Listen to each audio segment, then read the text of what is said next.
SIT एक झुंझुना है, इसके अलावा कुछ नहीं है। समयबद्ध जांच होनी चाहिए। अगर अब तक कोई गिरफ्तारी नहीं हुई और ट्रस्ट भंग नहीं हो रहा है तो आप इसको क्या समझेंगे? कौन सी कार्रवाई है ये? पहली बात तो एसआईटी एक झुंझुना है, इसके अलावा कुछ नहीं है। दूसरी बात, जब पैसे की बरामदगी हो गई, चढ़ावे में सैकड़ों करोड़ की चोरी का साक्ष्य सामने आ गया, उसके बावजूद अगर अब तक कोई गिरफ्तारी नहीं हुई और ट्रस्ट भंग नहीं हो रहा है तो आप इसको क्या समझेंगे? कौन सी कार्रवाई है ये? चंपत राय का नाम हर भ्रष्टाचार में आ रहा है। उसी व्यक्ति ने सुल्तान अंसारी से 2 करोड़ की जमीन 18.5 करोड़ में खरीदी। उसी व्यक्ति ने 3 करोड़ की जमीन 24 करोड़ में खरीदी और अभी तक वो ट्रस्ट में बना हुआ है। उसकी गिरफ्तारी नहीं हुई, उसकी कार्रवाई नहीं हुई इसके खिलाफ, तो आप इसको क्या मानेंगे? आप बताइए।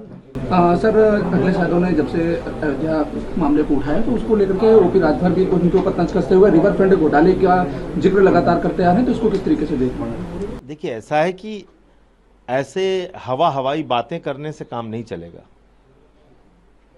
रिवर फ्रंट और ये फ्रंट और वो फ्रंट, तो ऐसे हवाई बातें करने से थोड़ी कुछ होता है। सर, बात की जाए जिस तरीके से ओपी राजभर एक बड़ा दावा कर रहे हैं कि सपा में एक बड़ी फूट है और जो पार्टी के लोग हैं वो भाजपा में शामिल होना चाह रहे हैं, तो इसको वो किसी चिट्ठी के आधार पे कह रहे हैं कि राम गोपाल जी ने अमित शाह को कोई चिट्ठी दी थी। तो उस चिट्ठी के बारे में मैंने पता किया। राम गोपाल जी ने अमित शाह को लिख के दिया है कि 2/3 भाजपा के सांसद टूट के इधर आ जाए। ये चिट्ठी दिया है राम गोपाल जी ने। और बताइए आप। सर, इस मामले को लेकर के लोकसभा प्रतिपक्ष नेता जो राहुल गांधी हैं, उन्होंने भी कहा जो राम मंदिर जांच है उस पर सवाल उठाए। उन्होंने कहा कि न्यायिक जांच की मांग। देखिए, अभी पहले ये पता चले कि भ्रष्टाचार कितना बड़ा है, क्योंकि ये कई सालों से चल रहा है। दूसरी बात ये कि इसमें जो लोग हैं उनको तत्काल गिरफ्तार किया जाना चाहिए। फिर इसकी समयबद्ध जांच होनी चाहिए और सुप्रीम कोर्ट की निगरानी में जांच होनी चाहिए, तब इसमें कुछ कार्रवाई की आप उम्मीद कर सकते हैं। लेकिन जांच समयबद्ध हो, वरना तारीख पे तारीख चलती रहेगी, कार्रवाई कुछ नहीं होगी। सर, भाजपा के जो मंत्री हैं मनोज पांडे, उन्होंने एक अखिलेश यादव पर तंज कसते हुए कहा कि जो ब्राह्मण सभा उन्होंने बुलाई थी, लेकिन उस सभा में वो खुद शामिल नहीं हुए थे, लेकिन वो सभा बुलाते हैं जबकि वो ब्राह्मणों का अपमान करते नजर आते हैं। यार, ब्राह्मणों का तो सबसे ज्यादा अपमान बीजेपी में हो रहा है।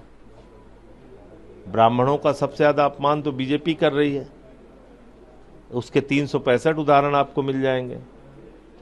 सर, एक आखिरी सवाल है कि जिस तरीके से अखिलेश यादव का एक ट्वीट आया, उन्होंने ओपी राजभर पर कहा है कि जो पंचायती राज में जो हिस्सेदारी है टिकट की, उसमें लगातार जो है पैसों का खेल चल रहा है, तो उसको किस तरीके से देखिए, अधिकारियों के साथ मिली भगत करके भारतीय जनता पार्टी की सरकार, जिसको मैं ईडी पार्टी कहता हूं, ईडी पार्टी की सरकार जम के भ्रष्टाचार कर रही है। कोई भी विभाग उठा के देख लीजिए, हर विभाग में भ्रष्टाचार चल रहा है।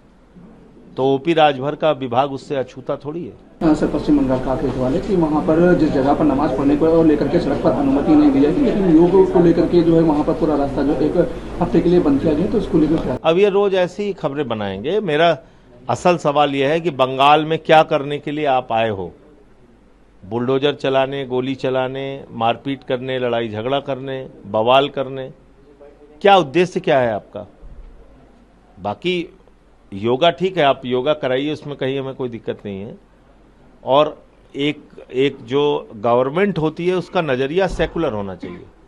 सबके साथ, सभी धर्मों के साथ आप एक जैसा व्यवहार कीजिए।